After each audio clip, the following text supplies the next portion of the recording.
Hi everyone, Rob here with a brief overview of the final paper assignment for Digital Tools for Knowledge Construction, EDUC 5101G at University of Ontario Institute for Technology.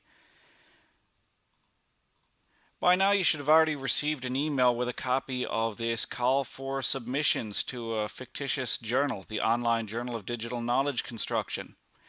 The call for proposals, or call for submissions, outlines the overall topics for the paper.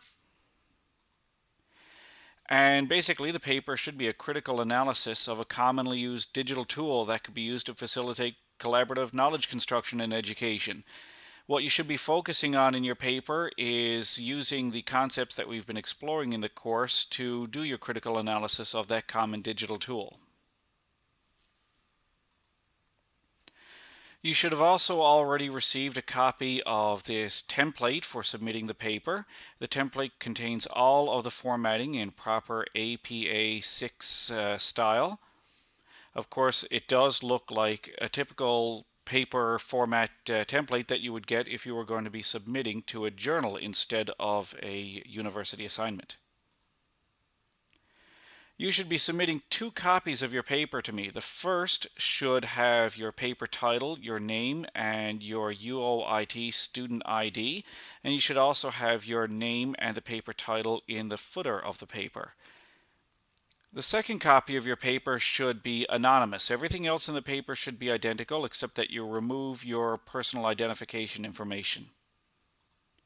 The reason for that is that we're going to be doing a peer review process, similar to if you were submitting your paper to a journal for publication. So your first task is to submit your actual paper to me. After that, I'll take all of the anonymous copies of your paper, the second copy that you submit to me, and I will submit them to your classmates, 1 copy to each classmate, to do a formal peer review, just like you would if you were submitting to a journal for publication. This will be a double-blind peer review, meaning that neither the person doing the review of your paper nor you will know who the other classmate is. Your third task, once I give you back the feedback from your anonymous peer reviewer, will be to respond to that feedback. And of course, once all the papers are submitted, you will have the option to actually have your paper published in our mock journal via the course website. You will be given the chance to either accept or decline this offer for publication and inclusion on the course website. And of course, there's no pressure here. This is completely voluntary and will have no bearing on your progress in the course whatsoever. It'll just be a chance to actually put your paper out there for others to see and to have something that you can include on your CV and your electronic portfolio.